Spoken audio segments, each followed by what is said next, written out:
We're also, I'll move to the side, in fact, so you can take a seat here. We'll also have to wait for our remote setup. Vladimir Raudunovic is joining us from Diplo Foundation. So could I please have a short confirmation if this has been set up and he can in fact hear us? And then we'll kick off.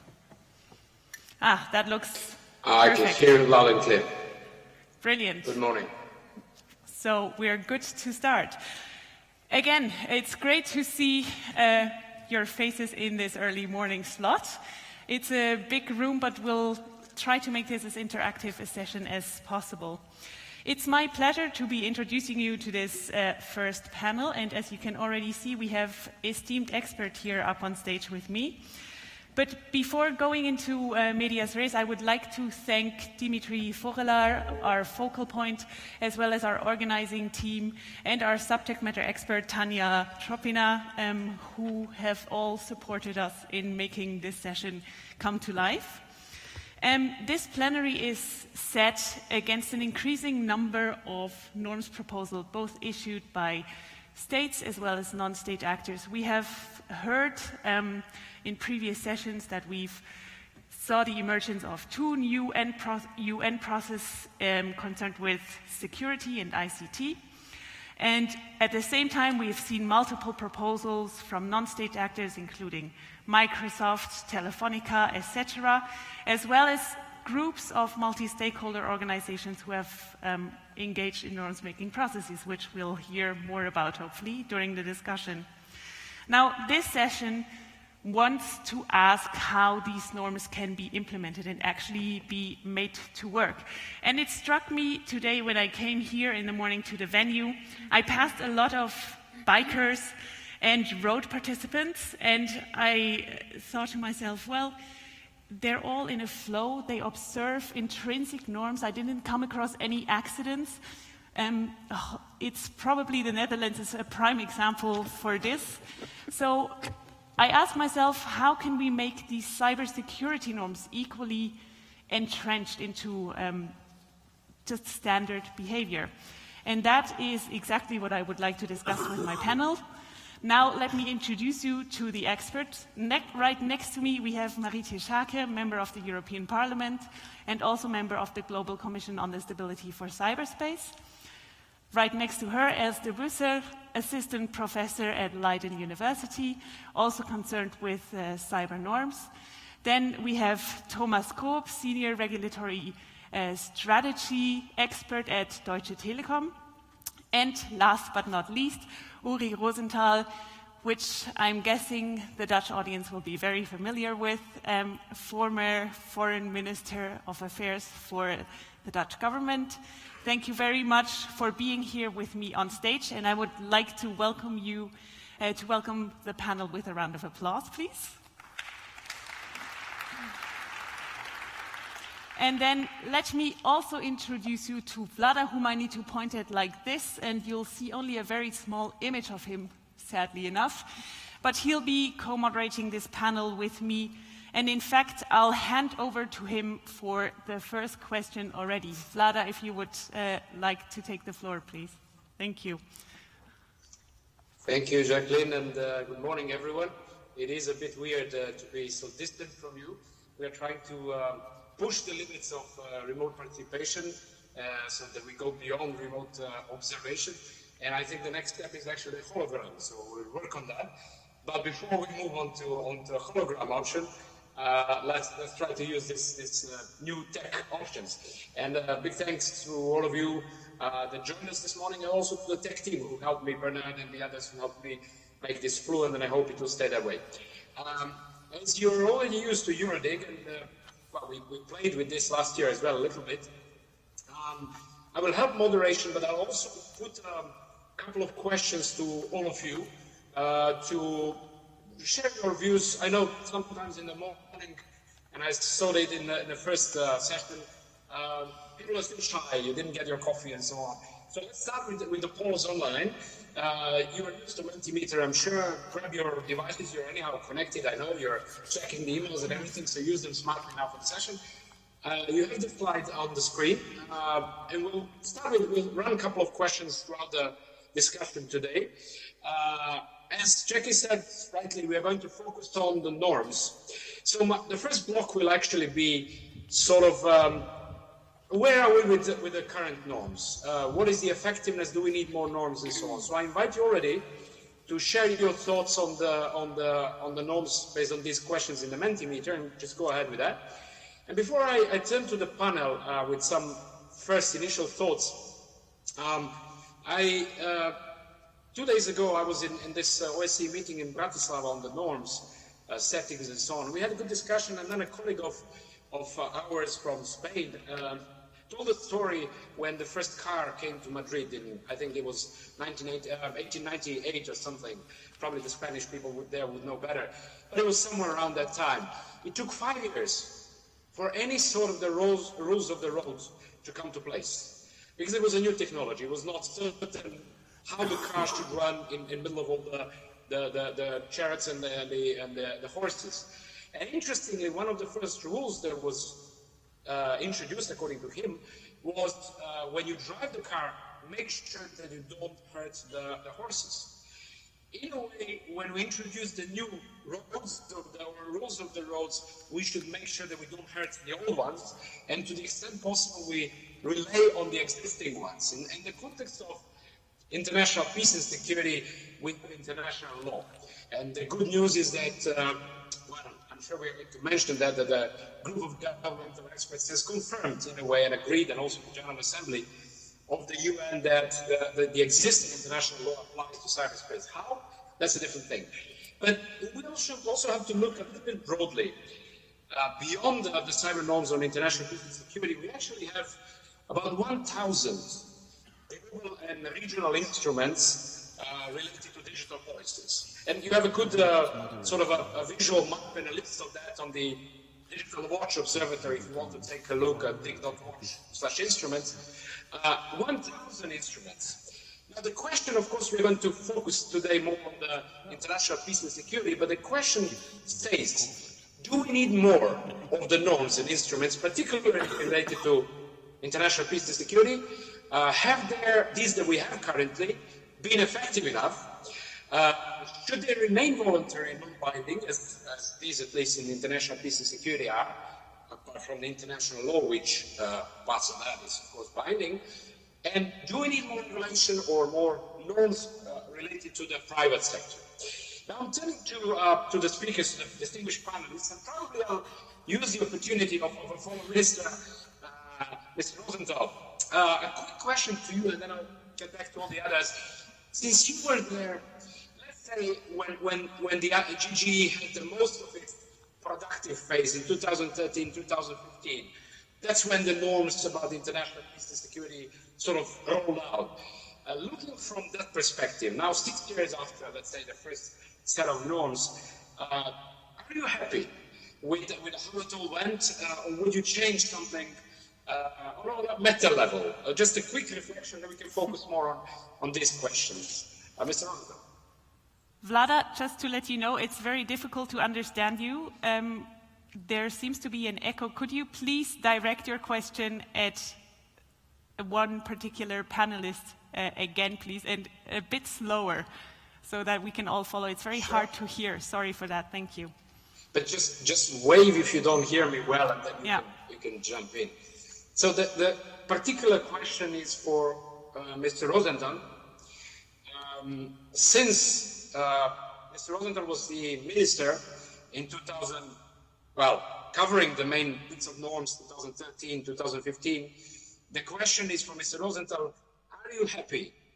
Would you say you are happy with how the things are running from, let's say, the times you were a minister to now when it comes to the development and the implementation of norms? I hope this was clear, but wave if you don't. Yeah, I will repeat the question as far as I understood. So, yes, Uri, are you happy with the progress that's been made in terms of norms implementation and developments since you took office?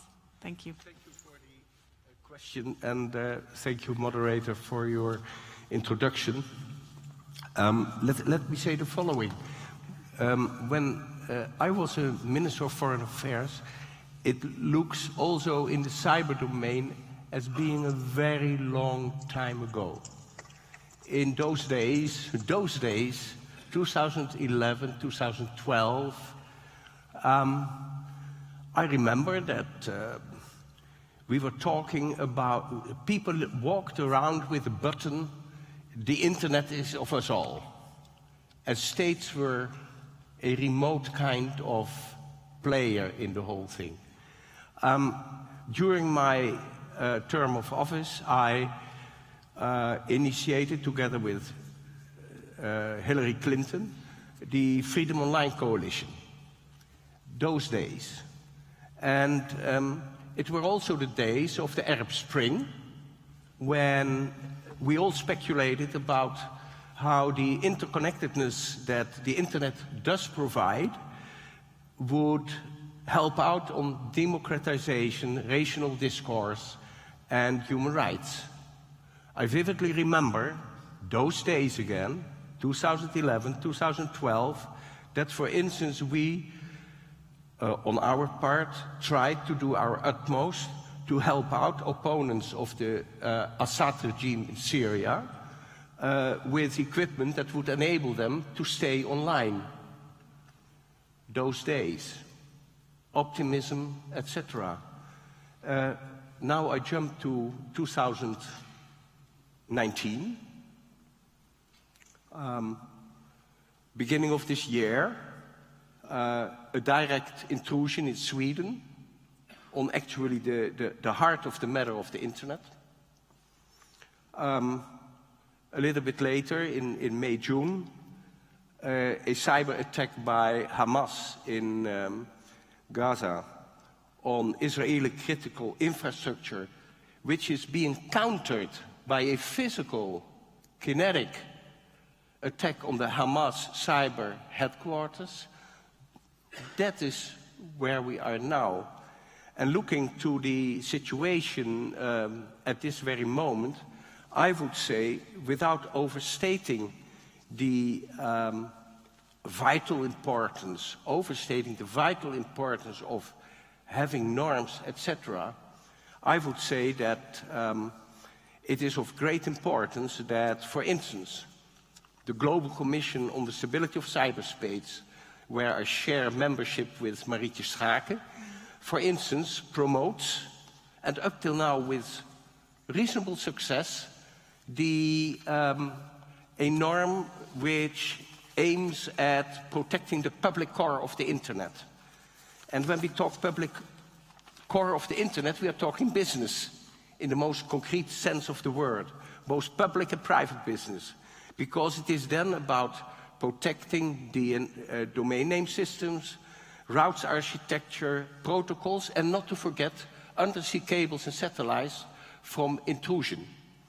And I can say that to my great pleasure, it was also through the efforts of Member of European Parliament, Marietje Schaake, that the European Parliament was able to amend the European Cybersecurity Act to insert the public core norm into the European Cybersecurity Act. So that's the way we should go. We should not look for a situation where we are engaging in what you could call a sort of norms factory machinery, you know, accumulating one norm on the other. We should be effective on this, but it is for me a very pertinent thing that we should aim for norms as well as for rules, confidence-building measures. Mm-hmm. And finally, in these remarks, let me say that we should also aim, and then you have the transition from 2011 to 2019, 2011 Freedom Online Coalition. It's very nice to be with the like-minded, but you need others also to join. Right. And that's the task we are facing. Thank you. Thank you. On that note, I will turn to you, Marietje, because you both share membership of the Commission as well, and Uri has raised some very valid points in terms of effectiveness that we also want to get at. The Commission has been underway now for a good 2 years, 2.5 almost. How would you deem its success in terms of effectiveness, and what, in fact, do we need to do, and that applies to all of us here in the room as well, to make these norms implementable and to actually live them so as to walk the talk? So thank you very much for including me in this panel. Good morning, everybody. Our work is not finished at the Commission, and I think it's most important also what Uri sketched, to actually stop the sense of lawlessness and unaccountability when it comes to breaches in the online and digital world. And so norms are merely a vehicle to achieve that. Sometimes, I think, an imperfect vehicle, short of sort of a legally binding, human rights-driven, open internet-enhancing cybersecurity approach, which we all know is very difficult to achieve in today's world, where the stakes are high and governance models differ, and a lot of countries, even of the so-called like-mindeds, are well, not always aligned, unfortunately. So what we've tried to do is to suggest, to offer also for discussion and input, and I know that this EuroDIG session has been very important for that. We offer a number of suggested norms. And so the way in which you can help is to share with us what you think about them, and also how you think they can be improved, where you see connections for getting them to be adopted and implemented, because we work in a multi-stakeholder fashion, obviously, but that too could risk becoming a bit of a jargon if it doesn't have meaning. So we hope that the norms that we're now finalizing, along with a number of recommendations for different actors on how to take on these norms and what concrete steps need to be taken between the thought of the norm that we've put a lot of energy and effort into, taken a lot of input into, to actually make them change behavior. And we hope that you, from civil society, from the technical community, from different governments, from academia, wherever you might sit, will also work with these norms and hopefully adopt them. We've seen part of our norms package reflected in the Paris call that was adopted. We've seen some of the norms that we suggest adopted in the Tech Accord, in the EU cybersecurity laws, as Uri mentioned. And so for us in the Commission, it really feels like we're still before the start. We're still really working out the details and then hoping that our norms will have wings and will change the behavior, where I think that is the goal, and we need to end the sort of lawlessness, the lack of accountability, and sometimes very malicious behavior in the online world. Thank you. I will turn now to Els. Coming from an academic perspective, where do you see, do we need to act and work to really make these norms a daily basis for interaction? Thank you for the question, and thank you also for inviting me to this panel. As an academic, of course, we kind of like to zoom out and take an abstract view on things. In that sense, it was indeed a bit hard to understand Vladimir, but I did catch some meta-level comment there, meta-level of norms, which is something I would like to turn to in a minute. First, I want to say that the whole debate on cyber norms, which has been going on for quite some time now, I was thinking this morning it's quite extraordinary.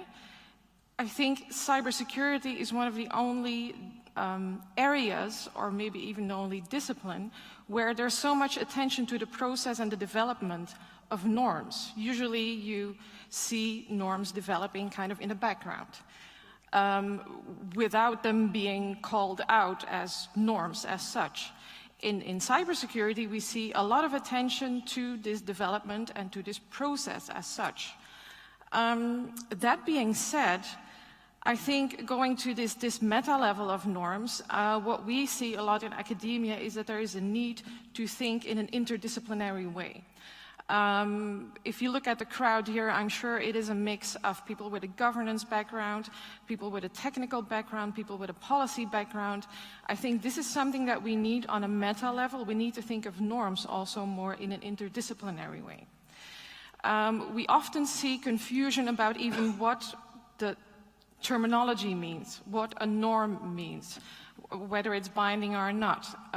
Coming from a specific discipline, that might give you a specific view on things. So these disciplinary lenses The engagement between the disciplines, I think, should be brought into the whole discussion on a meta level. Maybe it should even be a norm to implement interdisciplinarity in the whole thinking about this, as well as in the implementation. But first you need to think about norms in an interdisciplinary way and then start implementing them in an interdisciplinary way. If we understand each other a bit more, because we could be using the same terms but understanding something completely different behind these terms, I think that would be a good step ahead. Thank you, Els.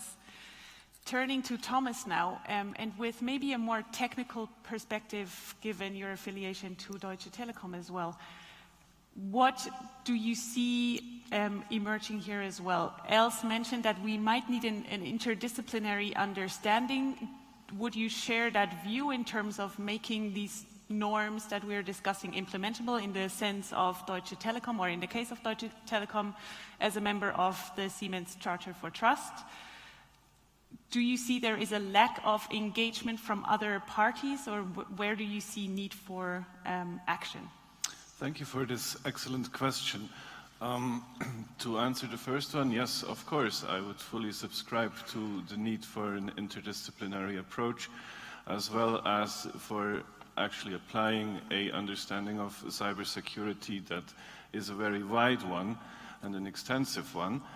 It touches a lot of different aspects in society, but also for us as a business, we feel a strong responsibility towards both our customers, but also as we are operating critical infrastructure towards the government and society as a whole. Now, having said that, we have engaged in the Charter of Trust, as you have mentioned, so we see definitely a big value in these processes of developing non-binding norms and trying to reach consensus. We have also appreciated that now it looks like we're extending the Charter of Trust to Asia with partners from that continent. So having said that, I think the most important recognition here is we have just the one internet, and ultimately we need to come to global solutions, which is a monumental task, I would say. And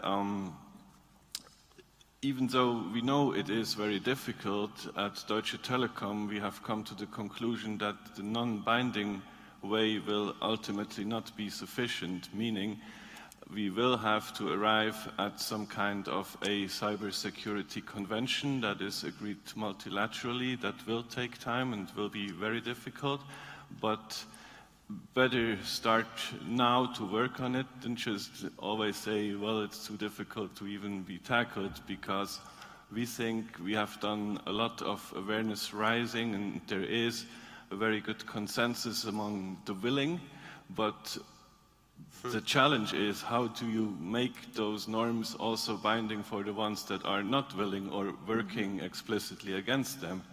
And there we will definitely need the states and the governments, and we need to define clear responsibilities, and we also need to harmonize enforcement and penalties. Yeah. Thank you very much for that, Thomas. You've raised a very valid point about enforcing these norms, and that's what we're trying to get at here as well.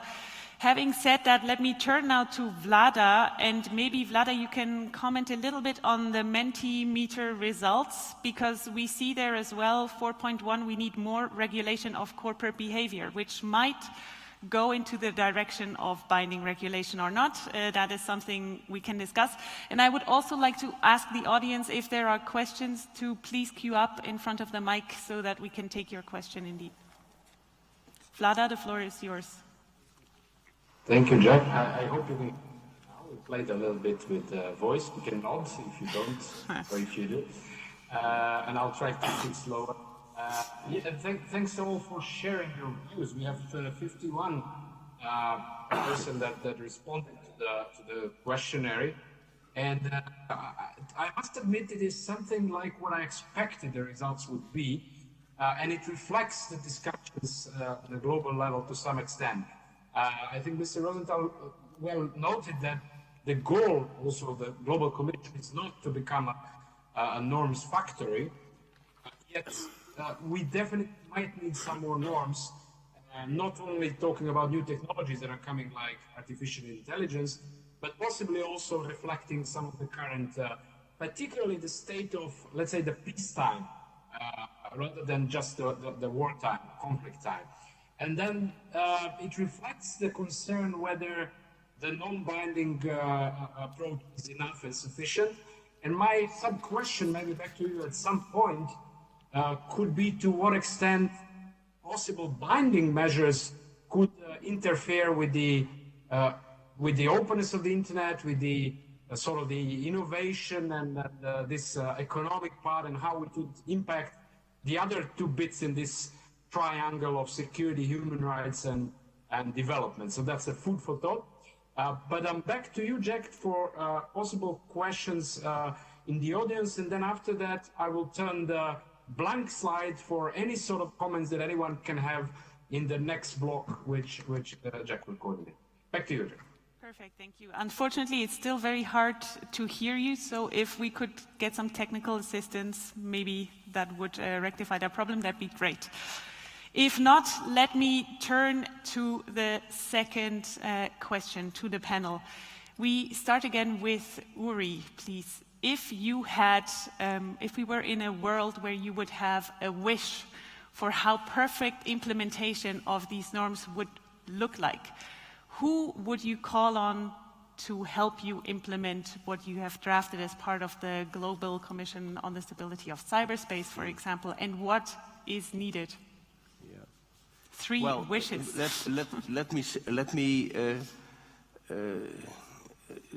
Let me be straightforward on this and explicit.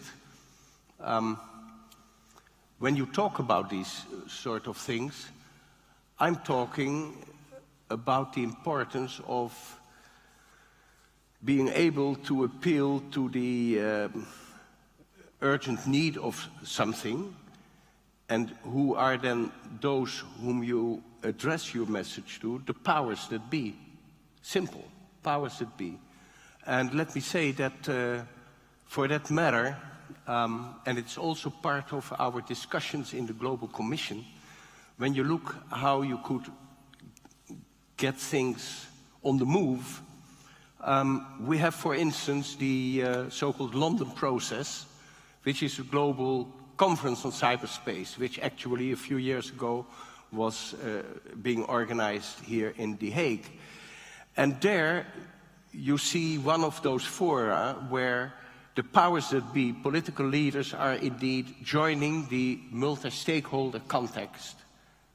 And I would say that is most important. Secondly, having been an active politician myself, and I hope that, for instance, Marietje will endorse my observation, when you want to be effective, you have to be effective in your communication to people who are not sometimes very digitally literate. I murmur it. For that matter again, for instance, I would nearly say, I'm not shy to say so, a little bit my love baby in this respect is this norm on the protection of the public car. Because that is what they do understand. They do understand that it might be in their own well-understood self, institutionally, state interest, to join forces here. So you have to be concrete, you have to appeal to the feeling of urgency for them, etc. That's one part. Then the second, totally different, unfortunately a totally different story, when we talk also in the Global Commission on norms, it's always a fight, in a way, to say it's not only about states, but it's also about non-state actors. Not the least the big five, big six, big seven.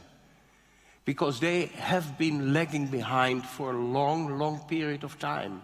And only now they begin to understand that something should be done. And they should also be, and there also, you know, I would say I'm not naive.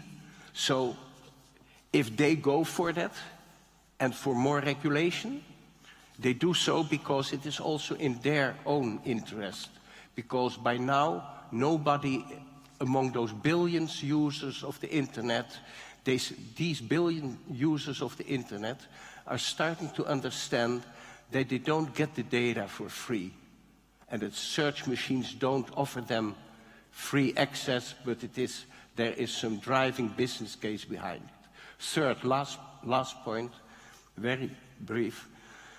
There's often been said, you know, it's always a nice threesome. The United States innovates, China replicates, and the EU regulates.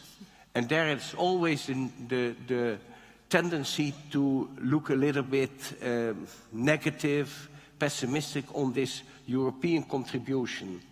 I would say that by now the world is changing, and I think that the European Union by now has made some remarkable steps just on in the regulatory domain. And the well-known directive, the Security Act, Cybersecurity Act, which I was talking about, are good steps forward. And the more so because when you talk norms, last point, when you talk norms, you don't just simply talk about some things that should be done, but they should be done because they have to be imbued with values. And the European Union brings values into the equation. And these values are for a large part based on the applicability of international law, also in the online space. And when we talk when we talk international law, we talk human rights, we talk rule of law, and let's also not be naive, also the law of armed conflict. So that is my contribution to your narrative. Thank you. Building on that, Marietje, Uri said the EU regulates while the US innovates and China imitates. Do you share that view? And also building on what Vlada said and Thomas earlier on, do you see the need for binding regulation? Well, let me zoom out a bit, and of course I echo Uri's wish for many more love babies. I think that's something we can all agree to. But also caution a bit, because love can blind, and I'm actually only halfway kidding when I say that, because in this community, when we think about multi-stakeholder, multidisciplinary, this is all very much desired, and I agree with it. But let's also be a bit more precise what we mean, and be clear about who's not at the table. Mm-hmm. Sometimes multi-stakeholder processes can be a bit self-selecting, self-serving, and also legitimizing some decisions that are still made by powerful and unaccountable players, while they are sort of clad in the notion of everybody was at the table, so therefore it must have been a quasi-democratic result. So I think we have to continuously be clear about the means and the ends. And so when I think about the norms process vis-a-vis the law, which was basically your question, then on a good day, it's a step in the right direction. It's a way to bridge the gap between unaccountability and sort of legally binding principles. So it's a way to bring people to the table that may otherwise not be interested in talking about any kind of accountability. But on a bad day, the non-binding nature of norms can also be used as a shield to never have any binding principles. And again, these discussions don't happen in isolation. As we speak here, laws are being made.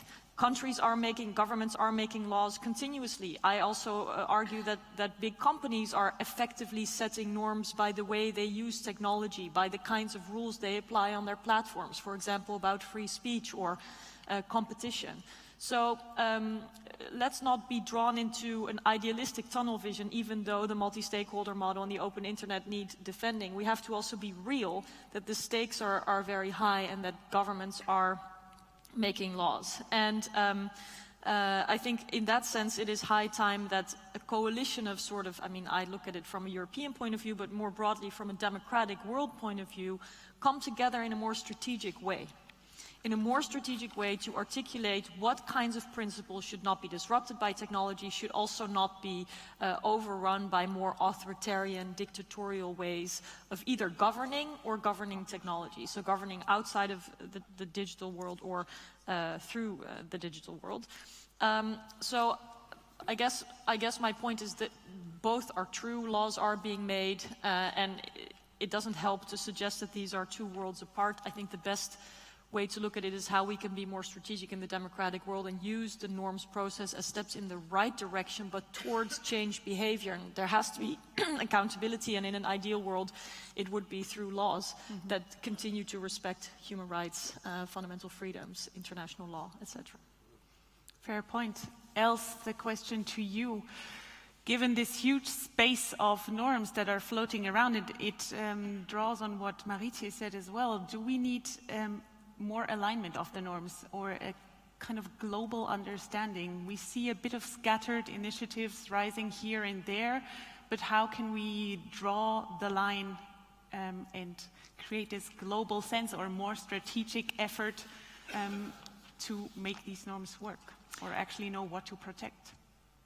Actually, the word global scares me a little bit, speaking of norms, and keeping also one eye on the score here, where I see a very low score for the statement current norms have been effective. I want to pick up also on what Uri said about the EU, and why does this work? Why is the EU seen as a regulator? You mentioned the word values, which I very much appreciate. Why is this so successful? I dare to say that it's successful because this is a relatively small group of states with, I say relatively, common values, which means that norms were built from the ground up. So you have the smaller group of states you have around the table, the easier it will be to find common ground. States even look at smaller initiatives, in the Benelux, for example, in criminal law cooperation. Or you see some EU agreements being almost copy-pasted into Council of Europe level. You see the effect of the EU data protection regulation on a worldwide basis. So why is this so successful? You have smaller groups of states who have a common history, common political views, a common set of values that will trickle down into a certain norm setting. When that is built from the ground up, I think you're building a consensus basis that can then be successful. So I think that is where the effectiveness really lies, picking up on the low score here. Yeah, so it's a matter of sharedness as well. Yes. And common interest. I think values, yes, but interests also. Right. Yeah. On that note, Thomas, common interest from an industry perspective, is there something we can learn from industry of how to get behind certain principles or norms? Be it standards or be it security guidelines for products, etc., PP? Tough question. I'll try to be brief. I mean, business interest is usually pretty simple and pretty much aligned globally. We want to earn money, and we have a problem with being attacked constantly, not only from Europe, but actually from all over the world. So, I mean, it's nice to have regional solutions, but I repeat myself here, it's one internet and it's global. So I think it is very important to go ahead and to find regional consensuses, as these are first steps to then maybe scale them to global. So, of course, we also value the work that has been done in Europe, but I'm afraid I'm not as positive as you are about the effectiveness. It should be improved. Having said that, what can you learn from business? Business tends to be very efficient, or try to be efficient when going about the development. So I think if we manage to get business actually at the table and be honest about their real interest, this can speed up processes. And I think it's important to actually listen to what we have to contribute from a business side, as ultimately we will be the ones implementing, and we will be also, of course, telling what we think is not implementable or is not efficiently implementable, and that needs to be kept in mind when designing norms. Can I just, of course, I just want to make a small comment, because I mean, I think it's very good to have a dialogue, but at the same time, there have to be enforceable minimal standards. I mean, just try to imagine replacing the digital context here with, for example, climate. And then having all these businesses saying, well, I mean, you have to listen to us because at the end of the day, we have to implement the policies. People would probably say, well, we've tried that for a while and it's not always been successful. So I think it's going to almost be inevitable that there will be minimum thresholds. Let's stick to Europe for the moment, and I wish there was still an open internet, but I think it's already being sort of eaten away at. But that there will also be, and I think this should be easy to comply with for well-willing businesses, thresholds that everybody has to meet in order to make sure that the businesses who don't sit in podia like this, who don't step forward to engage, are also being bound to behave well. I think we're fully aligned on this one. Yeah. Yep. Thank you for that, Vlada. I'm turning to you, mindful of time, to the last question and probably also Mentimeter. Oh, I see we have comments from the audience, so I'll take these first. Nigel, if you want to jumpstart. Yes, thank you very much, Nigel Hickson. I can. I really wanted to pick up a point that was made, I think, in the first, more in the first set of questions. And this is this whole notion of how the multi-stakeholder approach is so important in this rule-making or in this norm-making. And what I was hoping the panel might address is that rather than debating the value of the norms, and personally I think the work of the Global Commission has been so important in this. We tried in the London process. I was involved in the beginning of that, and we tried in that process, and I think the Global Commission have far, in a superior way, have taken on that role. But while we have this norm setting, and while we have some incredible and positive things coming out of the European Commission and the European Parliament, we have 2 UN processes, multilateral processes taking place. And this confusion between multilateral and multi-stakeholder, I think we need to pin down this confusion that was in the UN report as well. The 2 processes in New York are multilateral. A government group of experts made up of 25 member states coming up with perhaps rules, guidelines, leading towards a cyber treaty, perhaps. 25 member states. We have the open-ended working group, ironically with more member states backed by Russia, but with stakeholders in an observer role, with stakeholders able to go to the table, which I think is at least good because that has some transparency, but in a very observer role, unable to make any of the decisions. So contrast that with the multi-stakeholder bottom-up process that we have in the Global Commission and elsewhere, and then I think that's where some of the debate ought to focus. Thank you. Does anyone have a reaction to that? Uri, you? Well, thank you for this excellent reflection, sir, because I think it is at the heart of the matter in many ways.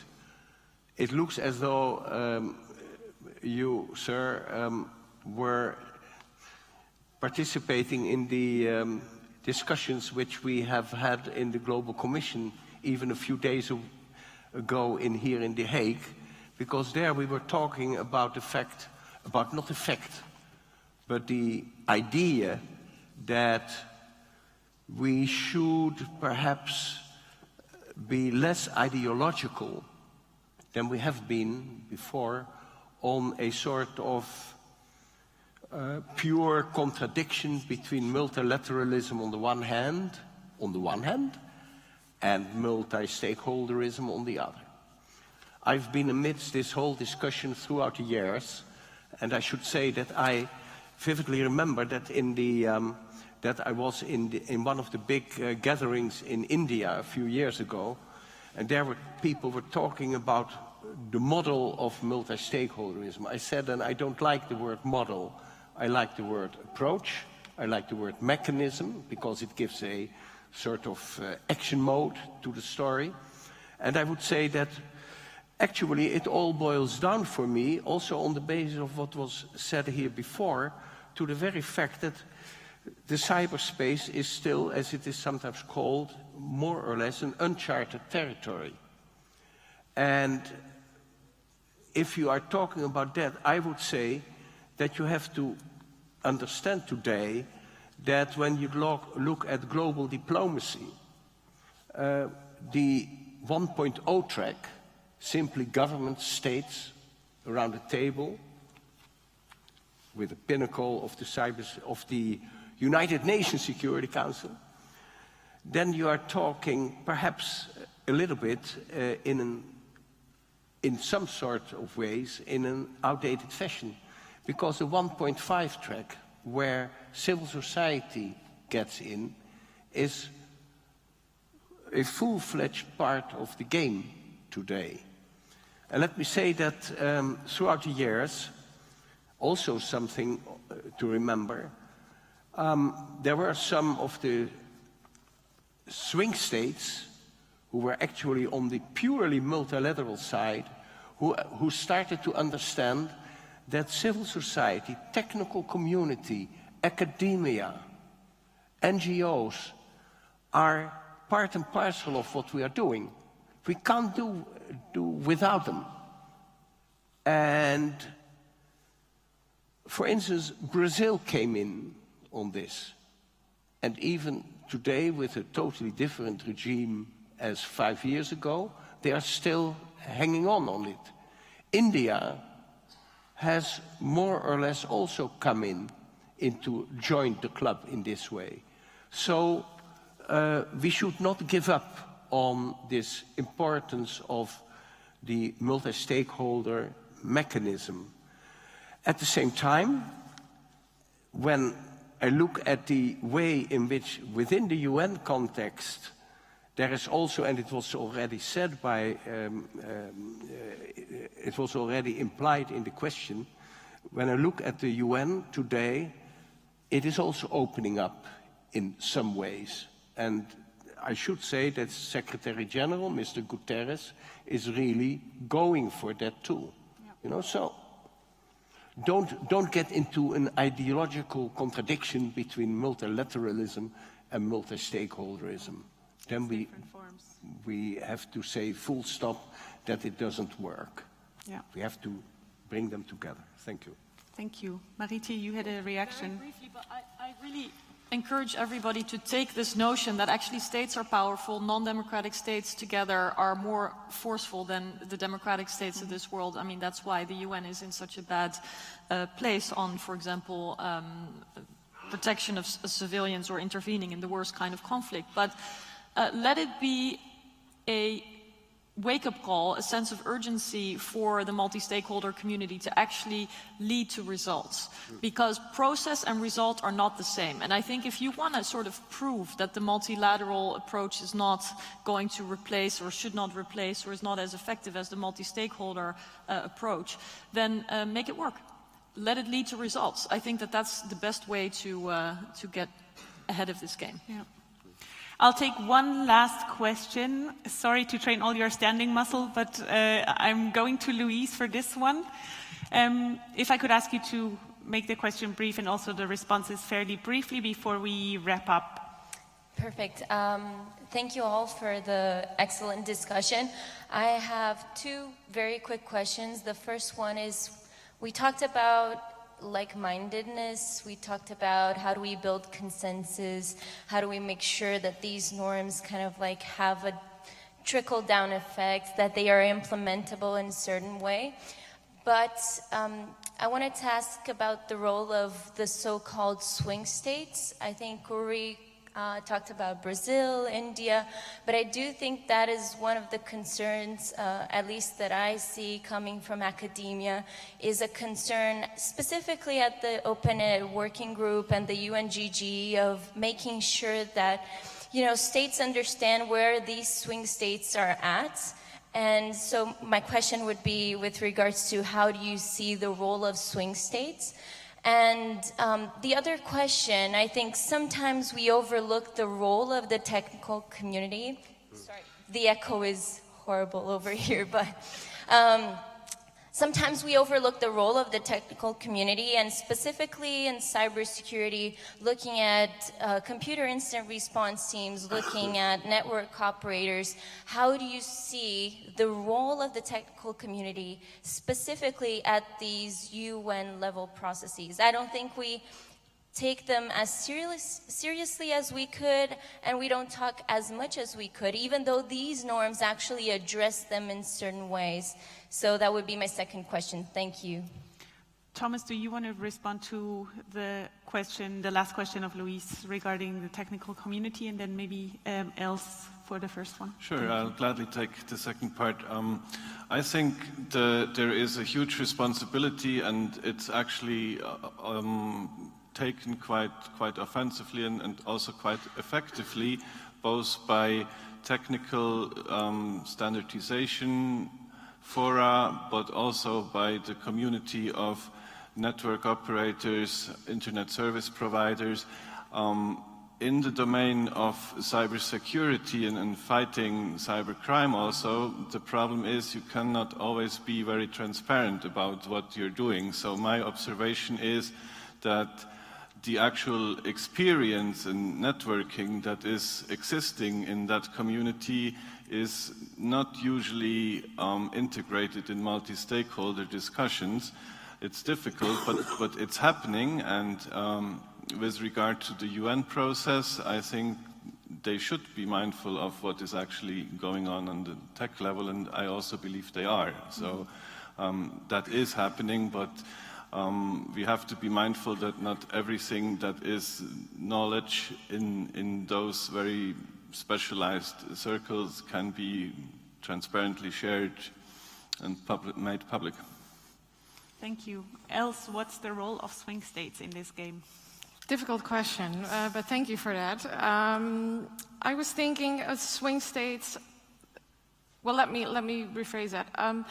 If a debate, any debate, is crowded by, let's say, the usual suspects, the bigger state players, it can also work refreshing to have new players come in who may have not been biased already by an ongoing debate, who can make the usual suspects see things from a different perspective.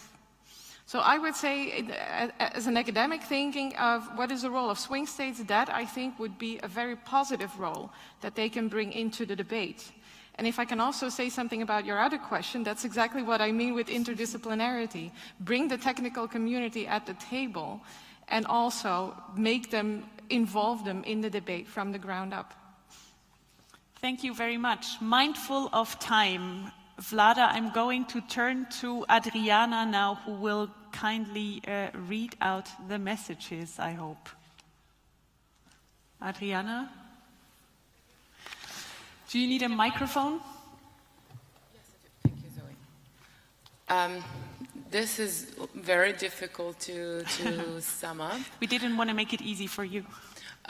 If it would be all right for you, I would like to have some more time to reflect on this, and then I would send the messages to the Secretariat, who will share it all with you. I don't want to not do justice to this session, if that is all right, Jack. Yeah, definitely. Thank you. So we have careful deliberation going on in the background, but looking at the watch now, I would just like to thank this esteemed panel for their contributions and discussions. Highly appreciated. Give them a round of applause, please. And Vlada, sorry we couldn't be more interactive with this setup, but it's very difficult to hear you. But also thank you very much to Vlada Radunovic for his moderation skills here in difficult circumstances. Right, thank you very much.